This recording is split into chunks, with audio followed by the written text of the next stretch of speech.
everyone, welcome back to Homestead in a Box. My name is Leah and I'm super thankful to have you here. In today's video, I'm kind of switching it up a little bit. It's going to be a little bit of everything. So it is a Friday and tomorrow I have a farmer's market that I have to get ready for. And so I'm needing to harvest some onions, some jalapenos, just need to harvest some things. I need to finish some things up inside with my bug repellent bars that I have here. And then I need to cut up some peaches to put them in the freeze dryer over here. So they can start freeze drying. It happens to be my husband's birthday weekend, so I'm also going to be making homemade spaghetti and homemade noodles and homemade garlic bread and just all the things. Peach ice cream, like, come on, you know what I'm saying? It's gonna be so good.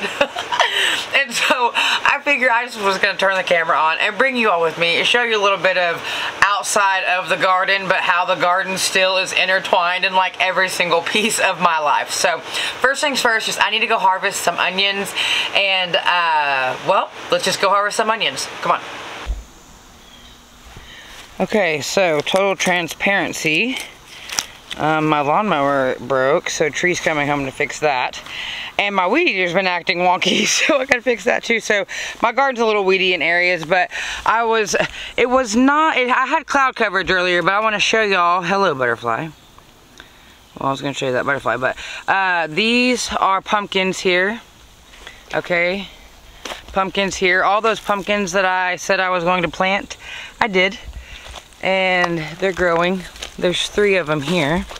I need to come in and pinch that one off.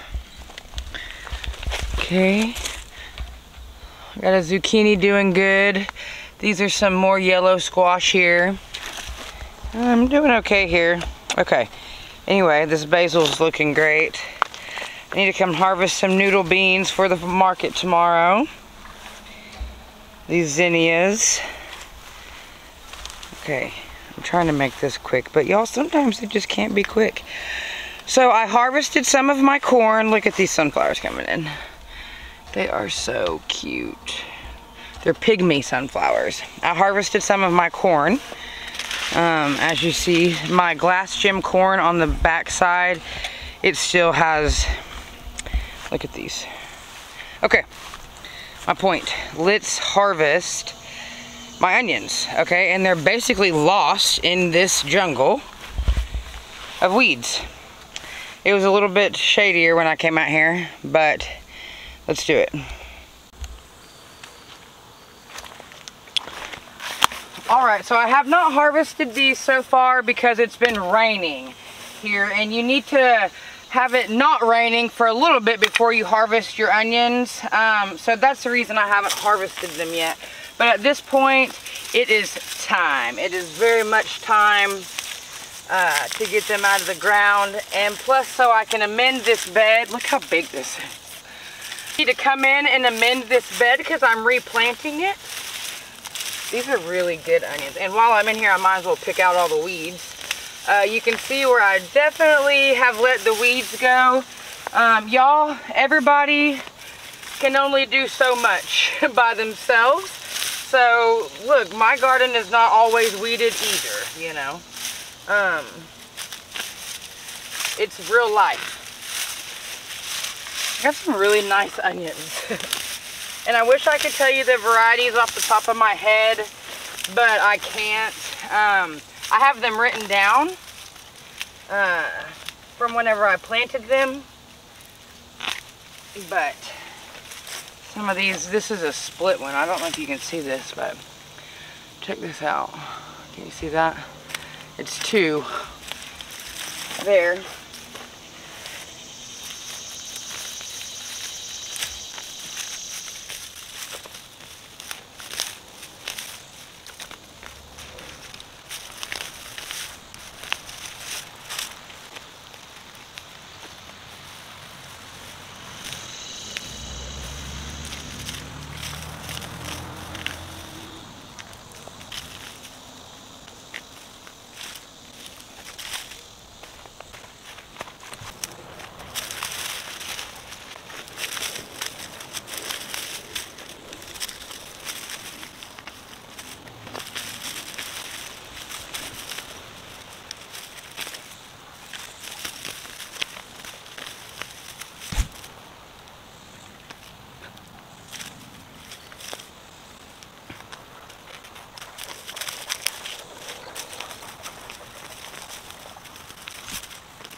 Okay, so I have all the onions laid out. That way they can cure, dry, do all the good things. If you have any great tips and ways to preserve onions, please drop them down in the comments below. I have 68 onions in total, and so I'm definitely going to need to figure out ways to preserve them, because some of them are just really massive onions. I'm also going to be replanting onions this winter, just as like a, hey, I wonder if this will work, if I can get 2 crops of onions within 1 year. So I'm going to just try it. I don't know, but you don't know if you don't try.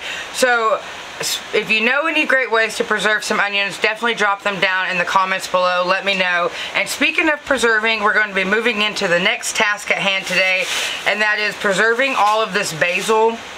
I'm just going to be sticking it in the dehydrator. So this jar is completely packed. I know it may not look like a lot, but that's a lot of basil seasoning. And then I have another small jar completely packed. And I just get basil, like I have basil coming out of everywhere out in my garden. Like they're like little mini basil trees. So I'm just dehydrating some of it. I've made basil tea with some of it. I've just taken a couple handfuls and steeped it in hot water for 6 to 7 minutes. Put some honey in that, and it was really good. My friend Jess over at Roots and Refuge Farm, she has a recipe for strawberry basil lemonade. You can check that out just by Googling strawberry basil lemonade.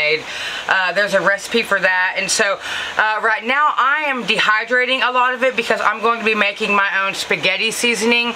My goal this year in my garden is to put up at least 12 months of spaghetti sauce for Tree and I.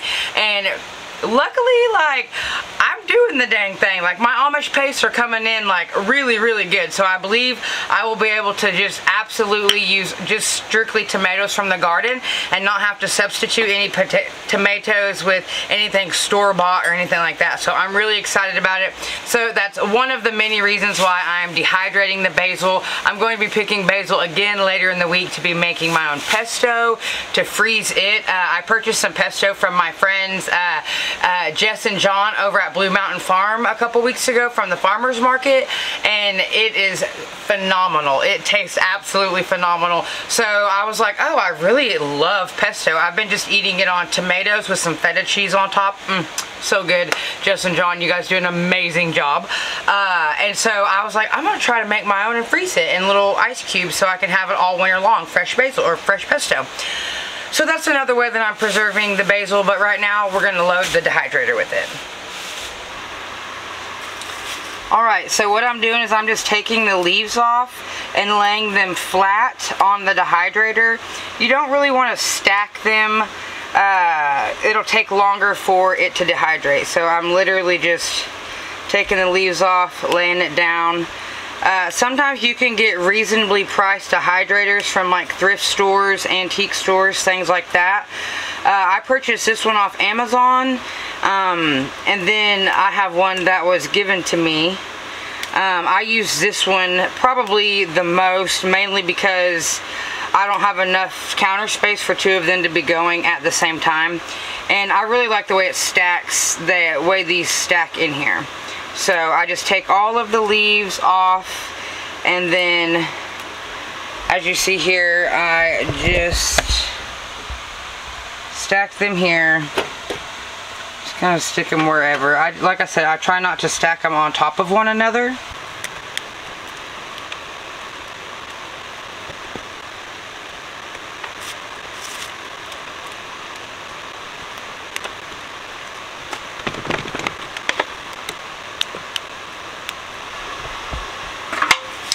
Alright, so I've got them all full. I'm putting the lid on. I set it between 90, well really I'm going to put it between 113 and 131 on this here.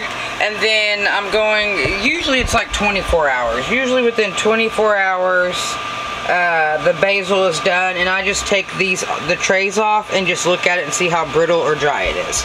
And I still have even more basil left, so I will let this run, and then tomorrow I will add the rest of this basil in there, just that way I can get it dehydrated. And when I pick my basil, as you see here, like I'm picking the ones that are about to go to flower, because it's just coming in in abundance. So these stalks here, this just means that it's going to flower. Like basil flowers are white, and then you can get seeds after them if you want. The stalks, the stems, after I take all the leaves off of them, I just toss them outside because maybe the chickens will peck on them, and a little basil will never hurt anybody.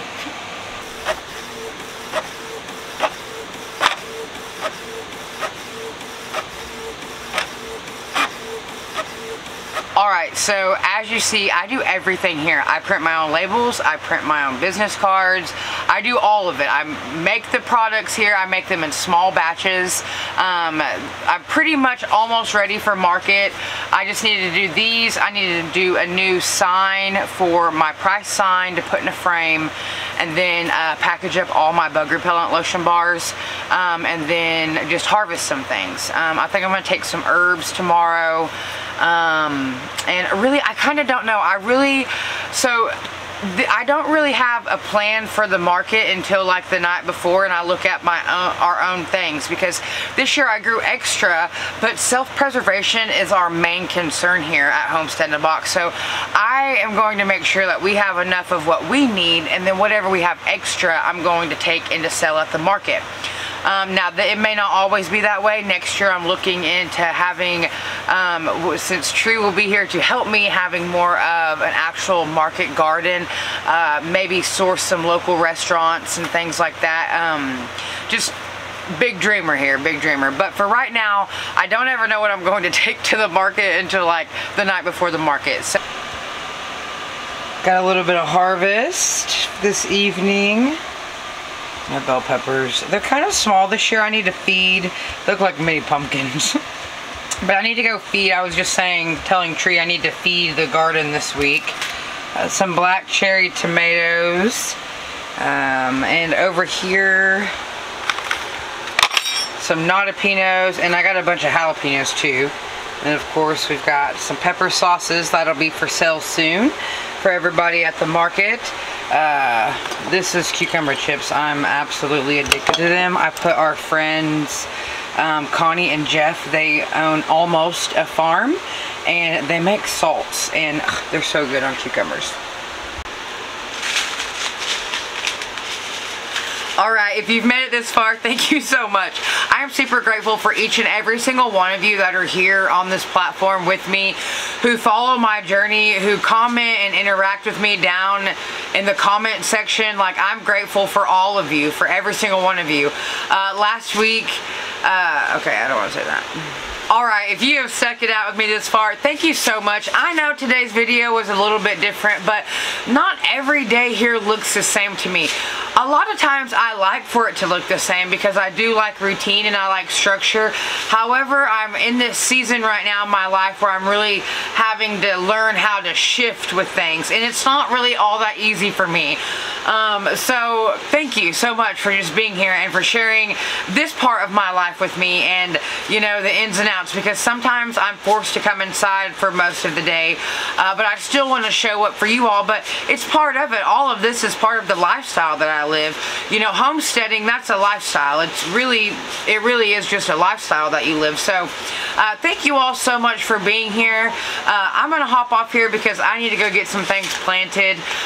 Just in case you're wondering, I have between 110 and 120 days before my first estimated frost.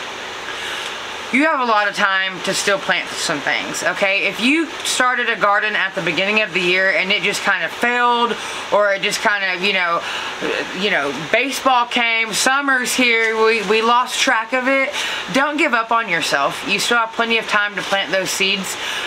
Go stick you some cucumbers, some squash, zucchini, some green beans, some purple whole peas, things like that. All of those still have plenty of time to grow and to thrive, and for you to harvest them before the first estimated frost is even due. So Google where you're at, look in the Farmer's Almanac, find out your first estimated frost, and look to see what vegetables and how many days they take to grow. You'll find most of your vegetables take anywhere between 60 and 75 days. Your melons and your squashes can range between 90 to 125 days. So you have time to grow the things, y'all. Thank you so much for being here. As always, I'm sending you good vibes. Send some good vibes to somebody that you all know, and I'll see y'all next time.